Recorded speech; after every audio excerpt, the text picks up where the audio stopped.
Bismillahirrahmanirrahim. Masya Allah, tuan-tuan boleh hadirkan diri. Masya Allah, malam ni kita masih lagi di FB. Masya Allah, tuan-tuan boleh hadirkan diri dalam Masya Allah. Okey, Masya Allah.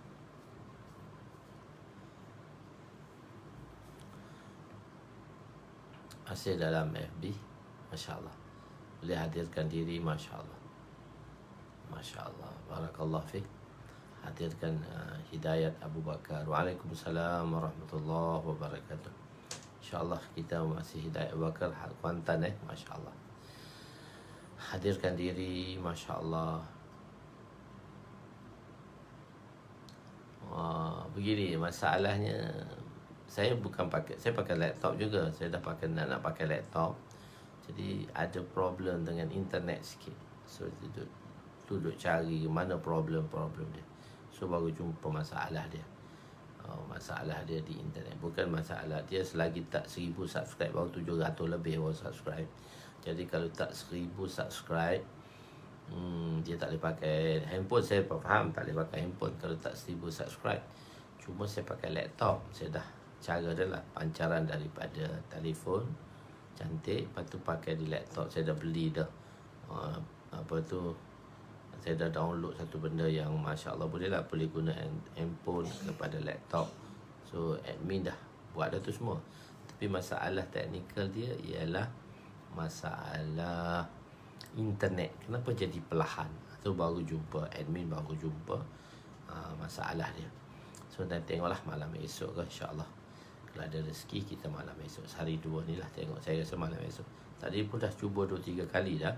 Tapi bila masuk tu dia jadi slow. Internet jadi slow. So baru jumpa mana problem dia, mana penyelesaian. Tengok internet laju, bila tekan tu dia jadi slow. Atau kenapa? Kalau saya memang guna laptop lah, saya gunakan handphone ni pancarkan, tapi tengok melalui laptop lah. Boleh lah, dah buat dah benda tu, tapi baru jumpa masalah. Cuma tak apa, pasal subscribe baru dalam hampir 800. Dia tak sampai 1000 lagi. Apa-apa kita tunggu sampai 1000 lah tu. Dah hampir 800, 780 berapa tu. Nak 200 lagi untuk sampai 1000. Tak apa, insyaAllah. Itulah. Tapi sebenarnya saya dah beli alat-alat dah untuk menggunakan laptop. Adalah benda-benda yang dah dibelikan tu. Dalam tu dah dibelikan. Cuma tak jumpa cari punca lagi. Tak apa, admin dah jumpa punca dia. InsyaAllah kita tengoklah malam esok. Ya, saya pakai mic. Nanti saya pakai mic. Untuk di laptop saya akan pakai mic. Di sini mungkin orang lain akan dengar jelas. Di handphone ni cantik. Cuma saya nanti untuk di YouTube saya akan pakai mic. Saya akan pakai mic, insyaAllah. Tak apa.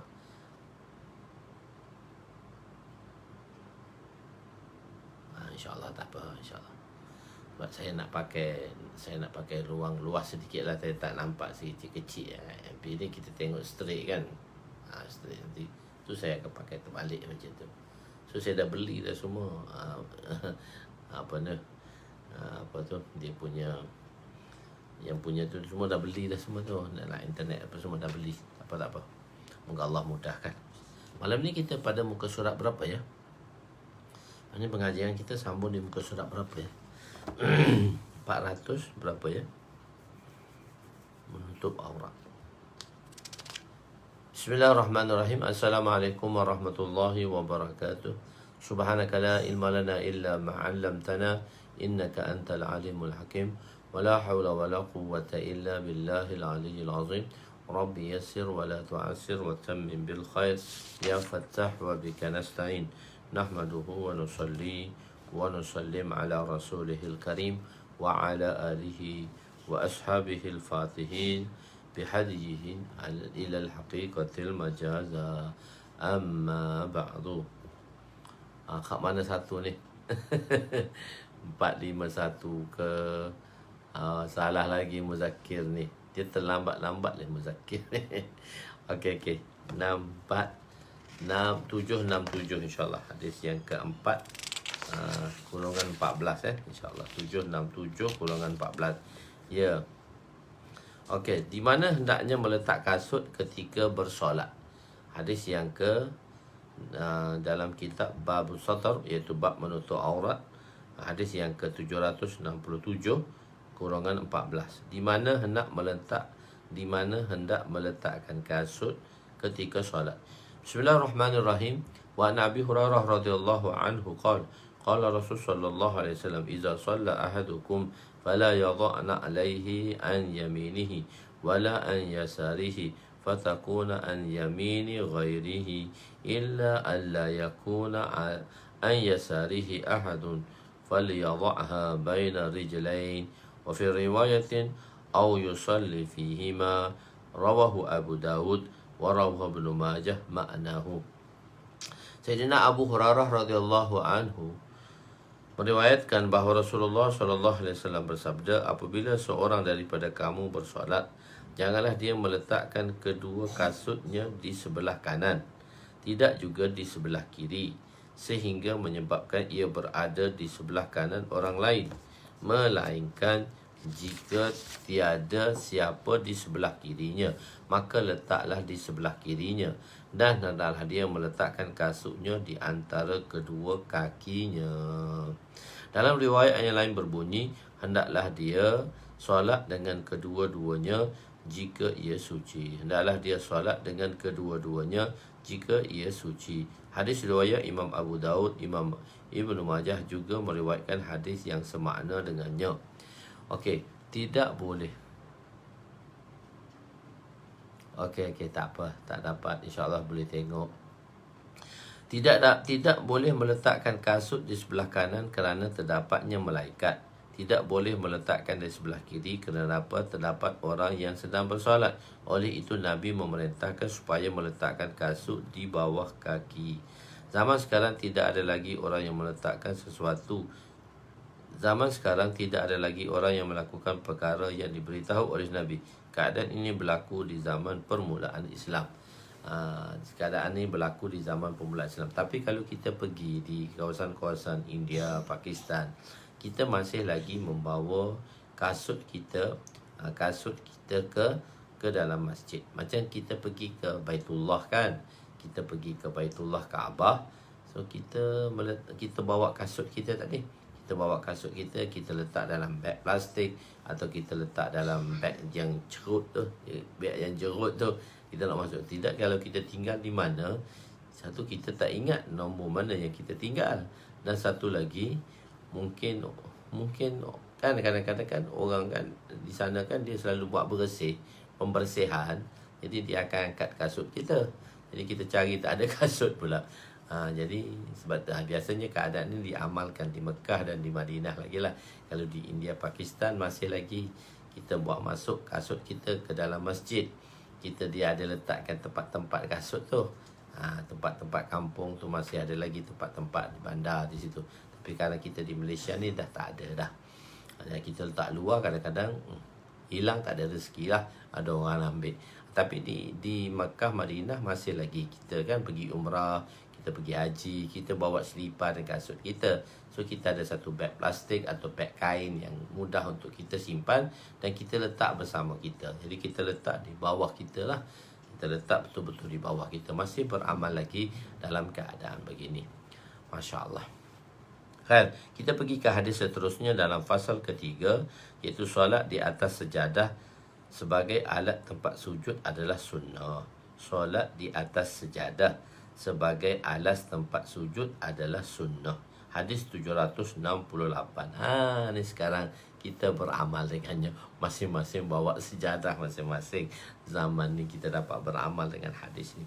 Wa an Abi Sa'id al-Khudri radhiyallahu anhu qala dakhaltu 'ala an-nabiy sallallahu alaihi wasallam wa ra'aituhu yusalli 'ala hasirin yasjuduhu 'alaihi. Qala ra'aituhu yusalli fi sawabin wahid mutawahshihan bihi. Rawahu Muslim. Sayyidina Abu Sa'id Al-Khudri radhiyallahu anhu berkata,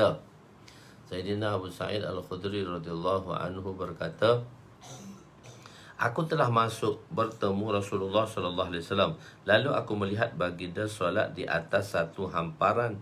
Baginda sujud di atasnya. Hasir ni satu hamparan lah. Iaitu macam tika lah, tika gitu. Dan aku melihat baginda solat dengan kasut, memakai satu baju yang menyelubungi tubuh baginda. Aku melihat Nabi pakai satu baju saja yang menyelubungi. Hadis riwayat Imam Muslim. Hadis riwayat Imam Muslim. Nabi meletakkan kain selendang di bahu baginda untuk bersolat dalam keadaan begitu. Jika tempat itu tidak selesa, maka kain itu akan dijadikan sejadah. Mati purpose. Jika tempat itu baik, maka kain itu akan dibiarkan di atas bahu baginda. Inilah reda ni. Inilah reda yang saya sentiasa berada. Jadi dia boleh jadi hamparan. Masya Allah. Itu Nabi meletakkan kain selendang. Jadi tajuk dia tu sujud di atas sajadah. Tempat ni saya hamparkan. Ini selalu ni ada ni dengan saya. Zaman belajar lagi sampai sekarang. Itu rida Nabi SAW. Di atas bahu baginda. Sentiasa berada di atas bahu baginda. Yang Habib buat. Jadi sebelum Habib datang tu saya dah pakai dah. So Habib datang dia memperkenalkan lagi lah. Masya Allah ramai orang pakai rida letak atas ni. Saya ni pakai rida Pakistan aja. Kita panggil rumal aja. Kalau Pakistan kita panggil rumal. Kita letak atas ni sentiasa ada lah. Masa zaman belajar lagi. Di zaman permulaan Islam, kaum muslimin berada dalam kemiskinan. Mereka bersolat hanya dengan memakai satu pakaian sahaja. Ini dibolehkan jika tiada pakaian. Maksudnya bukan pakaian tu, bukan satu pakaian tu sunnah. Tidak. Maknanya zaman tak ada pakaian. Zaman sekarang kan kita dah banyak pakaian. Pakaian kita beralmari-almari. So kalau orang yang miskin pun dia masih ada lagi banyak pakaian. Tapi tak banyak lah. Tapi masa kita boleh juga beramal tu. Masa saya belajar dulu, itu cerita dulu-dulu lah. Masa saya belajar dulu, saya hanya ada 2 baju je. Masa saya belajar dulu di madrasah, saya hanya ada 2 baju saja. Hanya 2 baju saja. Basuh ni saya pakai ni, basuh ni saya pakai ni. So hanya 2 baju je. Tahun akhir-akhir itulah jadi 3 baju dah. Ada 3 baju. Jalan biasanya ada 2 baju. Sentiasa ada 2 baju saja. Tak lebih daripada 2 baju. Dan kawasan kita pun, kita di madrasah pun tak boleh taruh barang banyak.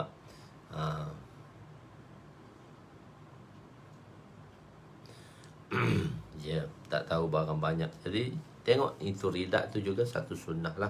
Di sejadah masing-masing. Itu satu sunnah lah. Sunnah ini jadi kita lakukan amalan tu. Saya kata tu sentiasa berada di atas bahu. Hadis yang seterusnya 769-16.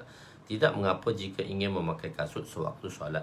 Wan Amr bin Shu'aib an abihi an jaddihi ra'aitu Rasul sallallahu alaihi wasallam yusalli hafiyan munta'ilan, rawahu Abu Daud. Sayyidina Amr bin Shu'aib rahmatullah alaih meriwayatkan daripada bapanya dan daripada datuknya Shu'aib. Beliau berkata, aku melihat Rasulullah SAW bersolat dengan memakai kasut dan tanpa memakainya. Dua-dua dia tengok. Ini adalah keadaan Nabi dalam permulaan Islam. Baginda, apabila Nabi sudah berumur, baginda tidak lagi memakai kasut dalam solat. Mana mungkin peringkat awal masjid Nabi tadi hanya dengan tanah sahaja. Tadi dengan pasir saja kan. Masjid Nabi dia pacak 4 penjuru. So masjid Nabi terlalu simple pada awalnya. Dari Nabi sampai Madinah, Nabi pacak 4 penjuru dengan tiang batang kurma dan letakkan tiang-tiang kurma dan dijadikan atap tu ialah daun-daun kurma. Sebab itu sahabat berkata apabila musim hujan datang, so kami berada dalam masjid dan kami tengok Nabi sujud pada tempat yang mana becak. Kerana kan bila masjid kalau kita letak dengan daun-daun tamar kan, dia jadikan pelepah-pelepah tamar tu sebagai atap dan diletakkan dengan daun-daun tamar. Kalau hujan tu tak kuat, so dia tak basah. Tapi kalau hujan kuat, maka dia akan bocor dan basah.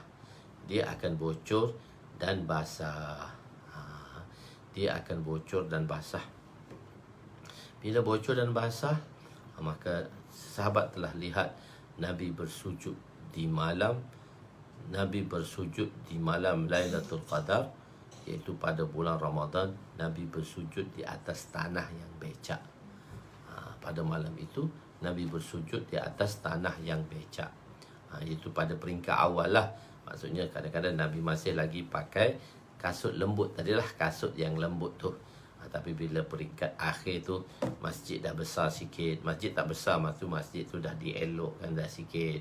Maka atap dia pun mungkin dah tinggi dah sikit. Zaman peringkat awal tu, masih masjid Nabi tu masih rendah lagi. Angkat tangan tu dah sampai atap dah. Nanti kita tengok bab sembahyang Jumaat tu kenapa kena mandi hari Jumaat dan sebagainya. Nanti kita akan belajar dah, terlempak tadi. Khair. Ataupun kita dah belajar lah.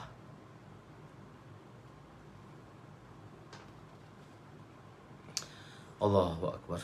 Tindakan sahabat untuk mengajar mereka yang beranggapan salah. Tindakan sahabat untuk mengajar mereka yang beranggapan salah. Hadis ke-770-17.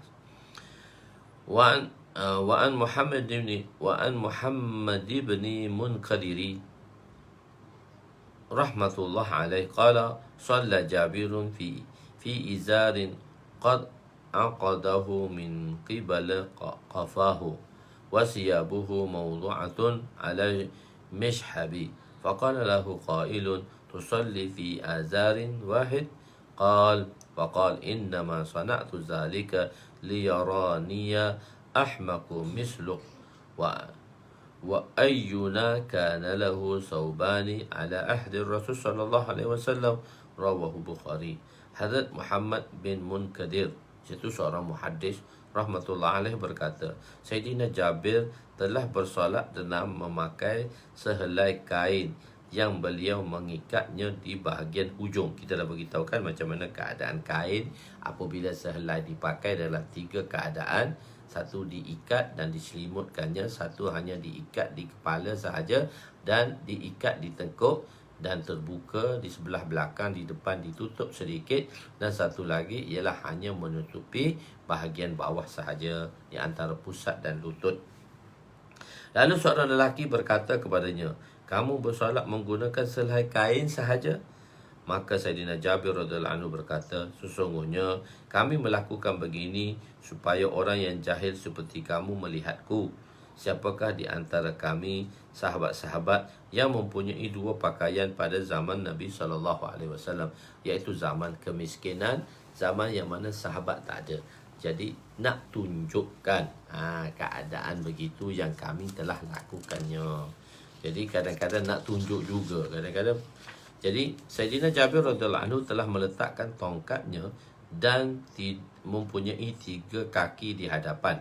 Sayyidina Jabir telah letakkan tongkatnya yang mempunyai 3 kaki di hadapan, kemudian meletakkan pakaian di atas tongkat tersebut. Lalu beliau bersolat dengan memakai sehelai kain. Dia ada 2 kain sebenarnya. Dia ada 2 pakaian. Cuma dia letak tongkat tu kan, tongkat macam orang yang sakit tu, dia perlukan tongkat ada 3 tu kan tongkat. Sekarang pun tak, ataupun macam mana tongkat apa tu, kita panggil tongkat yang ada kerusi. Sekarang tu tongkat orang yang senang nak berjalan, dia bukan tongkat 1 kaki je, dia ada 3 kaki tu. So dia letak begitu, dan dia letak kain dia yang satu lagi kat situ. Dan ni keadaan dia ni, suasana situation ini yang ulama jelaskan, cuma dalam hadis ini dia ringkaskan saja. So dia letak kain yang dipakai satu helai saja, yang diikat dia ikat di kain di perut dan diikat sedikit di atas bahagian atas. Jadi dia berlakukan demikian. Lalu beliau bersolat dengan memakai 1 kain sahaja. Orang ramai telah merasa hairan terhadap perlakuan beliau, kerana ketika itu orang ramai pun telah mempunyai 2 helai kain, memakai 2 kain. Mereka seolah-olah berpendapat bersolat dengan memakai 1 kain tidak diharuskan. Zaman tu zaman tak diharuskan. Dia kadang-kadang dunia ni kan dia berbalik sikit, terbalik sikit. Jadi zaman kita pula nak pakai 1 kain pula, sebab kita jumpa hadis. Jadi kadang-kadang kefahaman tu perlu difahami bersama dengan ulama. Jadi zaman kita, zaman dulu dah bila dah ada keadaan agak senang sikit, So mereka dah lupa dah.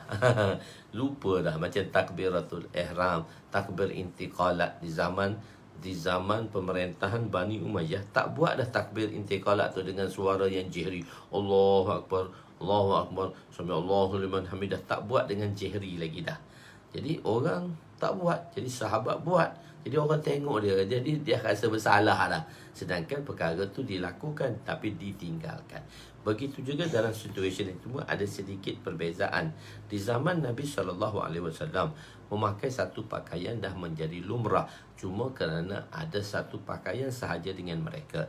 Tetapi setelah masa berlalu di zaman sahabat di akhir zaman, di akhir hayat mereka telah mendapat kesenangan dan kebanyakan mereka telah kaya.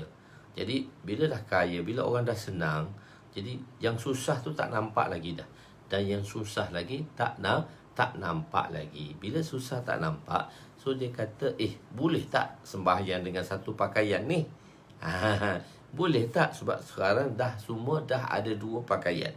Jadi orang dulu berperasaan macam tu, tak boleh pakai dengan satu pakaian. Sahabat nak menunjukkan bahawa satu pakaian dibolehkan bila tak ada pakaian. So the situation berbeza. Di zaman kita zaman sekarang pula datang pula satu bahagian orang faham lain. Orang kata sembahyang dengan satu pakaian ni sunnah. Sembahyang dengan satu pakaian ni sunnah, ni ada hadis terakhir bawah nanti ni. Dengan sembahyang satu pakaian ni sunnah.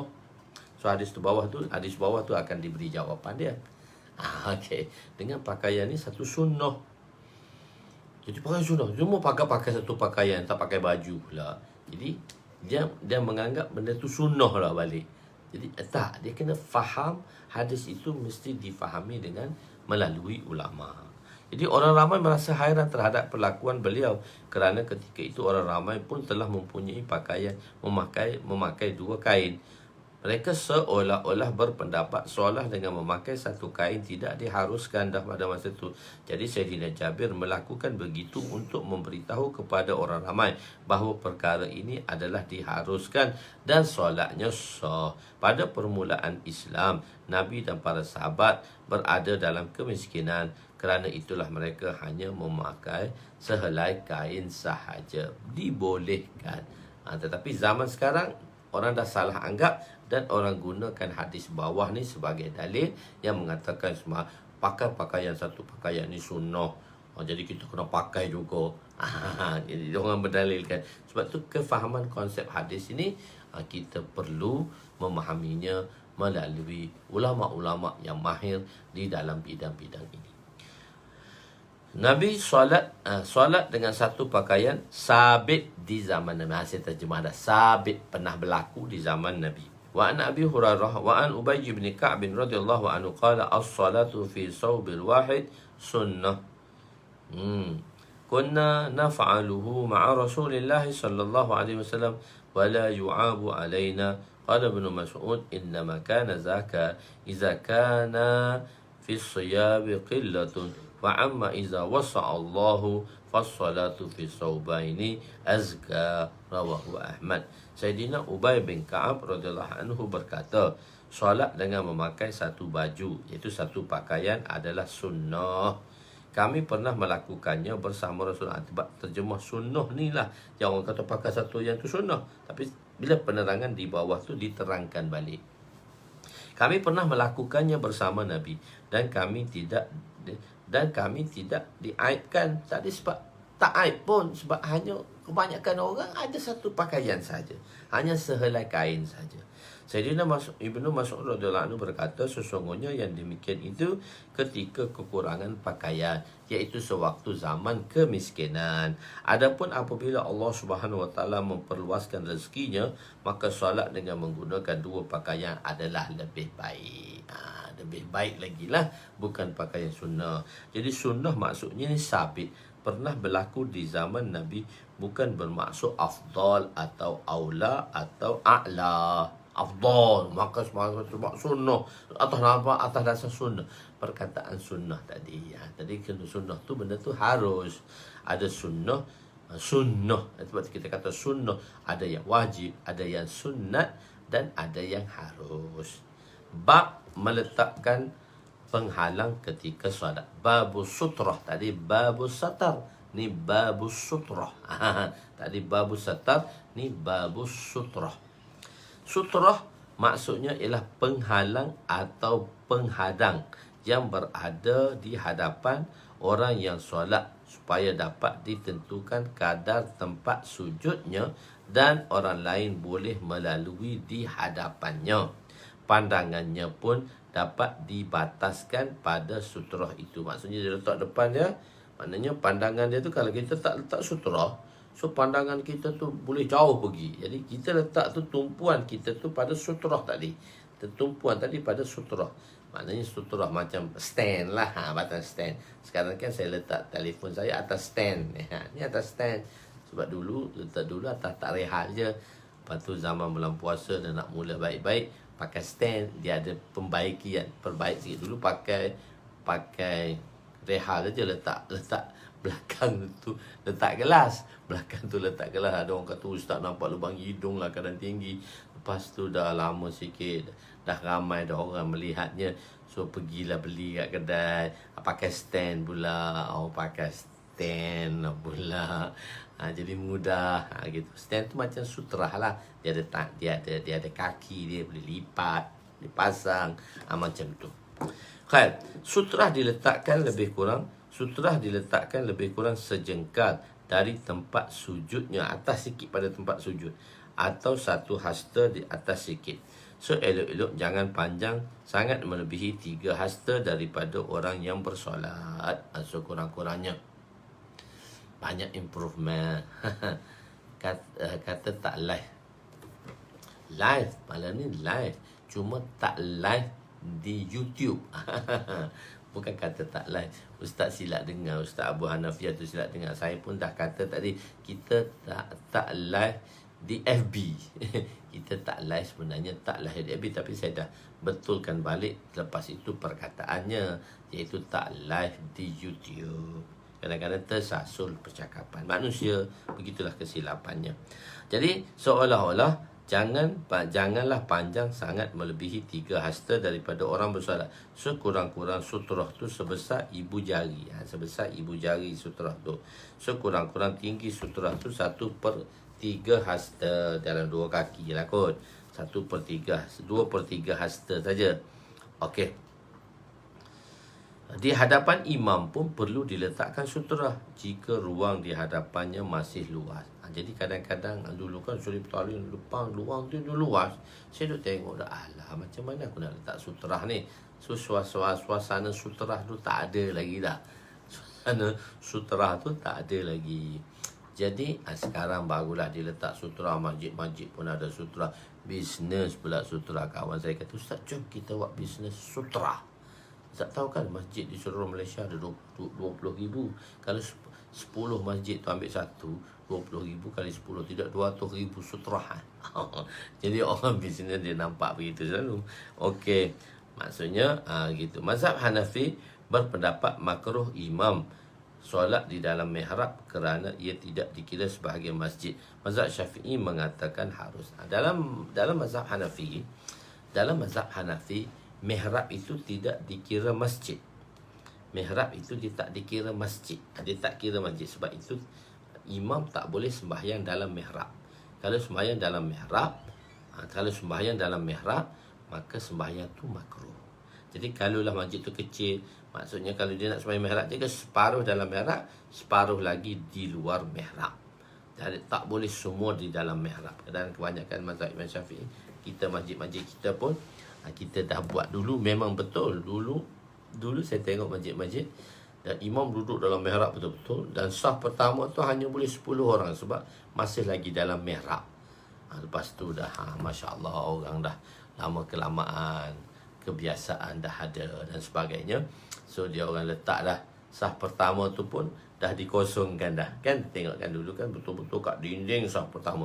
Sekarang satu saf pertama di dinding tu dah dikosongkan dah ke belakang. Jadi maksudnya imam tu duduk di saf pertama yang luas. Sebab kita nak dapatkan saf pertama tu banyak. Kalau kita buat saf pertama tu kecil, tak boleh lah.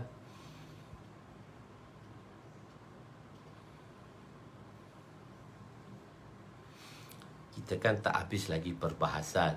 Sabar dulu Tuan Haji Muhammad. Kita kan ni tak habis lagi perbahasan. Sabar dulu Tuan Haji Muhammad. Kadang-kadang soalan tu ditanya sebelum habis perbahasan. Sebab tu kadang-kadang, Ustaz, saya nak tanya benda sebenar. Saya nak tanya ni Ustaz. Sabar dulu, saya terangkan dulu. Lepas tu tuan-tuan tanya. Faham apa yang tuan nak tanya. Banyak saya mengajar begitu, tak sempat nak mengajar lagi. Dia nak tanya, Ustaz, nak tanya. Begitu. Nak tanya ni boleh tak? Okey, lepas tu kita kata, okey, selepas saya terangkan, saya kata, ada orang nak tanya? Diam semua. Ustaz, dah ada jawapan dah. Yang Ustaz terang tadi. Saya kata, sebab tu kena dengar dulu. Okey. Haji Muhammad minta maaf, kita sama-sama kawan-kawan, tak apa. Kita tegur sama kawan-kawan. Jangan terasa hati sangat. Okey. Kami kalau kena tegur kat tuan guru, okey je, seronok tu. Okey. Sutrah imam ialah sutrah imam ialah sutrah bagi saf pertama di belakangnya. Sutrah imam ialah sutrah bagi saf pertama di belakangnya. Tengok apa maksud dia. Imam Baghawi berkata, sutrah imam ialah sutrah orang di belakangnya. Sutrah imam ialah sutrah orang di belakangnya. Imam tu, imam. Sutrah imam ialah orang di belakangnya. Yakni faedahnya, diletakkan sutrah di hadapan imam ialah apabila terdapat makmum yang terbatal solatnya, maka dia boleh merintangi makmum untuk keluar daripada saf. Boleh faham? Boleh faham. Sebab tu kita kata sutrah imam ialah sutrah orang di belakangnya. Imam tu dia letak depan sutrah. Ayat tu macam tak faham tadi kan. Bila dah ada penerangan, so dia maksud. Sebenarnya ayat tu diambil dalam kitab Imam Baghawi, dalam kitab Fathul Mu'in. Ayat ni saya ambil dalam Fathul Mu'in. Lepas tu saya terangkan di bawah sedikit. Okey. Saya tak ambil ayatnya begitu. Itu saya kata dalam bracket nombor 1 tu, Imam Baghawi berkata dalam kitab Fathul Mu'in dia tu, ada sutrah imam ialah sutrah orang di belakangnya. Maksudnya begini, imam duduk depan sutrah, imam duduk depan imam tu, sutrah imam ialah sutrah orang di belakangnya. Maksudnya, kalau imam tak ada sutrah, so orang belakang dia tak ada sutrah lah. Jadi sebab tu penting letak di hadapan imam itu sutrah. Untuk apa? Apabila satu orang dia terbatal wudu. Kan bisa kita terbatal wudu, kita nak keluar macam mana? Nabi dah beritahu dah, kalau terbatal wudu, maka kita pegang hidung. Itu praktikal. Orang tak nak, kita tak sangka kita ni buang angin, tapi kita berdarah hidung. Nabi tunjuk hidung tu, letak macam tu hidung macam tu. Letak macam tu. Okey. Letak macam tu. Satu. So adakah kita nak merintangi saf, atau kita nak merintangi saf atau membelah saf? Kita nak rentang saf. Kita nak pergi zoom straight, nak ditah orang depan setiap orang tu. Atau kita kena, biasanya orang dia pergi saf belakang. Dia lari ke lawan. Dia nak masuk ke saf belakang.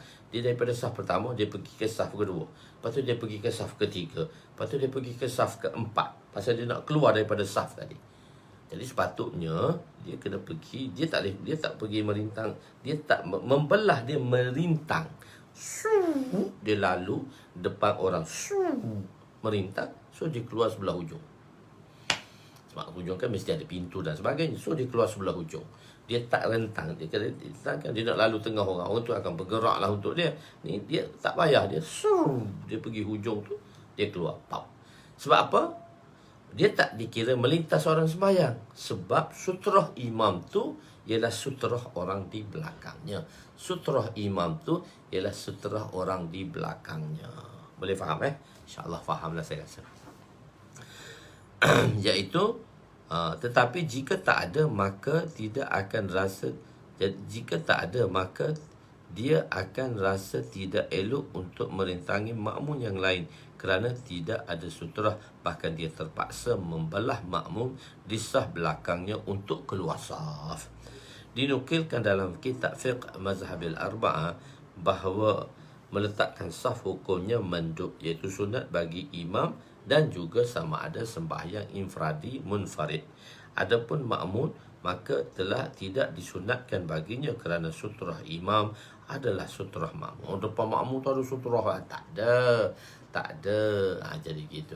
Jadi biasanya kalau kita di Masjid Raiwin kan, kita di Raiwin, so masjid depan ni kita, kalau masjid kita Seri Petaling, kita masuk belah belakang, sebelah tepi. Jadi tak masuklah sebelah imam.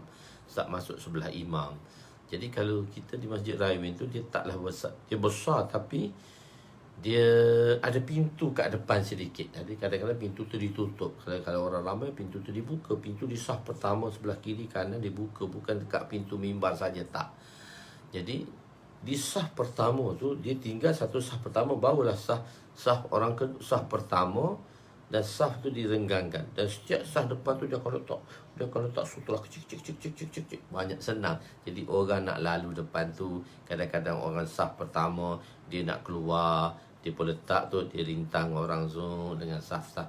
Apabila sebelum ikamat tu lah, dia dah masuk awal, dia dah rasa macam tu. Tak, sutra tak ada. Itu bukan sutra, itu dinding. Itu dinding. Itu sutra lain, dinding lain. Sebab tu saya kata sutra tu dinding lain. Sutra tu lain, dinding tu lain. Dinding tu bukan sutra. Okey, sutra imam. Dinukilkan dalam mazhab Hanafi, berpendapat jika orang yang bersolat bergerak disebabkan perbuatan orang lain, maka solatnya akan batal. Begitu juga mazhab Syafi'i jika menyebabkan berpaling daripada kiblat sebab kita merintanginya. Tentang siapa yang tanya tadi, tentang kalau dalam mazhab Imam Syafi'i dibolehkanlah sejadah itu dikira sutrah lah, sebab sempadan sembahyang dia sebagai tanda. Nanti kita akan belajar dalam hadis-hadis akan datang, situ ada perbahasannya. Fasal pertama, Nabi membawa tombak yang kecil supaya mudah dijadikan sutra. Begitu. Wa an ibn Umar radhiyallahu anhuma qala kana an-nabiy sallallahu alaihi wasallam yaghdu ila musalli wal 'anatu baina wal 'anatu wal 'anazatu baina yadayhi tuhmalu wa tunsabu bil musalli bayna yadayhi wa yusalli ilaiha, rawahu Bukhari. Sayyidina Ibnu Umar radhiyallahu anhu berkata, Nabi pergi ke tempat solat dengan membawa tombak kecil di tangan baginda, dan baginda memacakkannya di hadapan baginda, lalu baginda bersolat menghadapinya. Hadis riwayat Imam Bukhari. Dan keadaan ini berlaku bila di luar masjid. Khadim akan memacakkan. Nabi bawa tu maknanya khadim lah. Yang semua buat kerja ni khadim. Orang khidmat tu khodam lah Melayu kata. Khadim. Untuk kemudiannya tombak, dan kemudian Nabi akan bersolat menghadapnya. Jika kita yakin tidak ada orang yang akan lalu di hadapan kita, maka tidak mengapa tidak meletakkannya sutra. Tetapi lebih baik meletakkannya supaya tidak menyusahkan orang lain yang akan lalu di hadapan kita. Walaupun kita duduk semayang seorang kan, tengah-tengah masjid kan, kita duduk sah depan orang ramai, jadi semayang sunat, kita letak sutra depan tu. So sutra ni dia situation. Sebab dalam mazhab Syafi'i sahaja yang dikira, yang sejadah tu dikira sutra. Kalau mazhab lain dia tak kira sejadah tu sutra. Sebab sutra tu tadi saya dah katakan, dia kecil, sebesar sekurang-kurangnya sebesar ibu jari, dan tinggi dia 2/3 hasta. Dalam 2/3 hasta. Dalam 2/3 hasta. Jadi cuma dalam ada perbahasan lah mengatakan sejadah tu juga telah dikira sutra. Tapi kalau dalam sutra tu maknanya dia kayu yang kita pacakkan, dan dia 2/3 hasta, lebih kurang 2 kaki je lah. Begitu. Nabi mengambil berat menggunakan sutra dalam sembahyang. Nabi ambil berat bab sutrah dan sembahyang. Sebab tu kami mengajar hadis Mishkat. Sebab kita dah mulakan Mishkat di Seri Petaling adalah 2001. So saya bermula mengajar Mishkat tahun 2001 lah. Ini tahun ke-20 lah. Tapi 2001 tu kata kira 2001, kalau 2001 ke 20 dia dah 21 tahun. 21 tahun dan tambah lagi 1 tahun. Sebab tahun Melayu kan, tahun Kamariah tu dia pendek sikit dibandingkan dengan apa dia tu, dibandingkan dengan tahun Masihi, begitu. Lebih kurang 22 tahun lah. Okay, Nabi وعن أبي جحيفة رضي الله عنه قال رأيت رسول صلى الله عليه وسلم بمكة وهو بأفطح في قبة حمراء من أدم ورأيت بلالا أخذ وضوء رسول الله صلى الله عليه وسلم ورأيت الناس يبتدرون ذلك وضوء فمن أصاب منه شيئا تمسها به ومن لم يصب منه أخذ من بدل اليد صاحبه ثم رأيت بلالا أخذ عنزة فركزها وخرج رسول صلى الله عليه وسلم حلة حمراء مشمرا صلى إلى العنزة بالناس ركعتين رواه الناس ورأيت الناس والدواب يمرون بين يدي العنزة متفق عليه. Sayyidina Abu Juhaifah radhiyallahu anhu berkata, aku melihat Rasulullah sallallahu alaihi wasallam di Abtah, Mekah, ketika baginda berada dalam kubah yang berwarna merah yang diperbuat daripada kulit. Lalu aku melihat Sayyidina Bilal mengambil air lebihan wuduk baginda, dan aku melihat orang ramai berlumba-lumba untuk mengambil air tersebut. Maka siapa yang mendapati air tersebut, mereka akan menyapu air tersebut pada anggotanya. Dia tunggu Nabi titisan wuduk air Nabi tu. Tunggu titisan wuduk Nabi. Sahabat begitu sayangnya pada Nabi, begitu mulianya Nabi, menunggu titisan wuduk daripada Nabi. Biasanya kan kalau kat rumah Nabi berwuduk dalam rumah tak sempat. Nabi berwuduk dalam rumah tak sempat. Tak nampak, sebab bila luar ni ada peluang Nabi berwuduk. Bila bermusafir Nabi berpeluang. Sayyidina Bilal akan mengambilkan wuduk untuk Nabi. Ada peluang. Jadi bila ada peluang, so mereka akan menunggu tadahan air yang jatuh daripada jisim yang mubarak, yang jatuh daripada badan Nabi, yang jatuh daripada anggota Nabi. Mereka akan menyambutnya. Allah, lepas tu letak kat muka masing-masing, basahkan tangan mereka, letak di muka mereka air titisan wuduk daripada Nabi sallallahu alaihi wasallam. Kemudian basahan daripada tangan, tapi yang tidak mendapatinya akan mengambil basahan daripada tangan sahabatnya yang mendapati. Oh, dia tak sempat, orang ramai duk tunggu Nabi duk tengah wuduk. Yang basah tu, tumpang sikit basah kau ni. Allah. Wuduk Nabi. Sebab kat rumah tak boleh nak buat macam ni. Nabi di dalam rumah ni, bila peluang ni, Nabi di luar bermusafir ni, ini peluang dia. Begitu.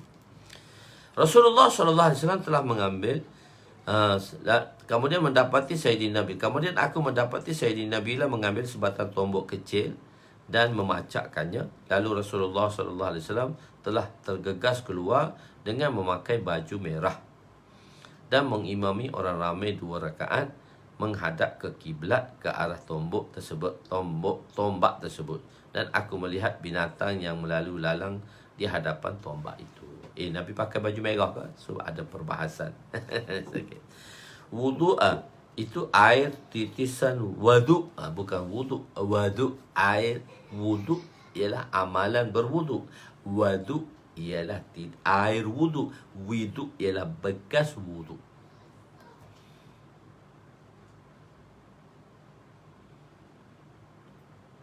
Mereka haibah dengan Nabi. Mereka merasa haibah dengan Nabi, tapi oleh kerana sifat Nabi ini syafaqah, sahabat masih haibah dengan Nabi, sahabat beradab dengan Nabi, tetapi oleh kerana Nabi ini banyak syafaqah, jadi sahabat masih lagi dapat berkomunikasi dengan Nabi. Maksudnya dapat lagi melakukan amalan-amalan. Sebab Nabi ni, cuma sahabat ni haibah lah. Kita, kalau orang, kita lain tahu tak? Bila kita kenal, kita tak kenal orang tu. Satu orang alim besar, kita tak kenal dia, kita tak rapat dengan dia. So, kita akan menghormati dia dengan haibah seorang alim tadi. Tapi setelah kita mengenalinya, maka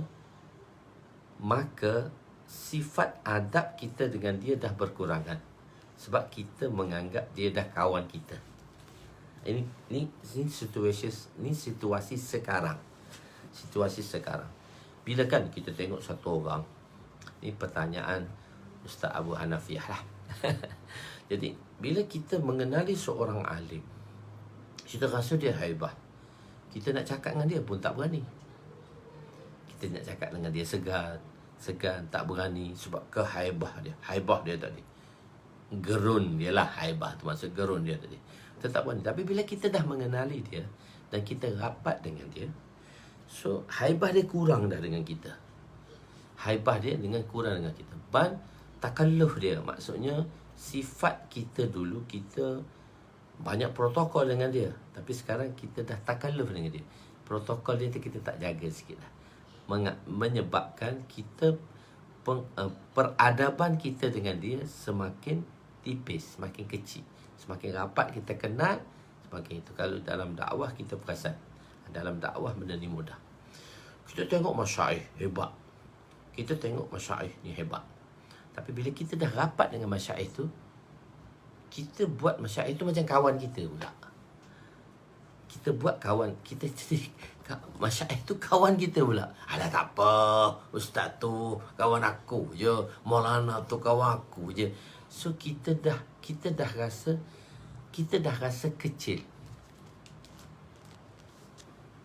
Betul. Kita kena jaga.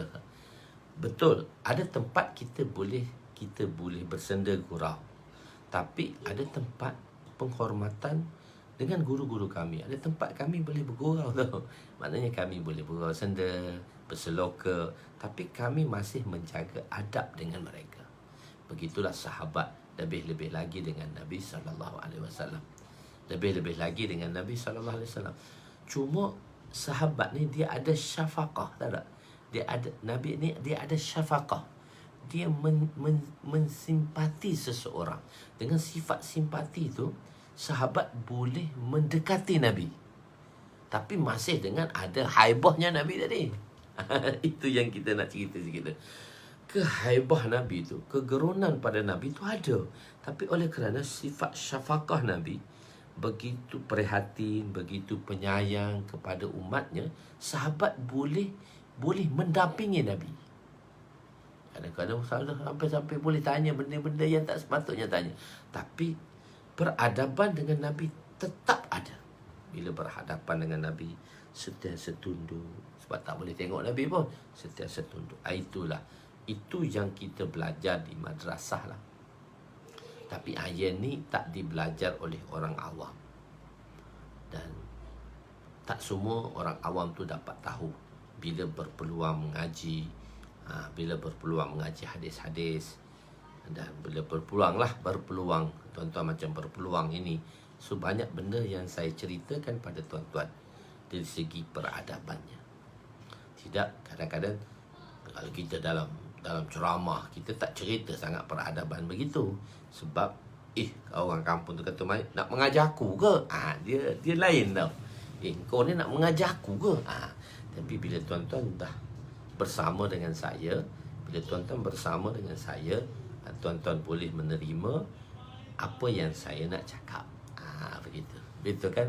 Ustaz kan? Ustaz Abu Hanafiah. Kita dengan tuan guru kita haibah. Tapi kita baik dah orang. Jadi kita baik. Macam tuan guru saya yang saya khidmat 4 tahun tu. Jadi begitu. Peradaban. Begitu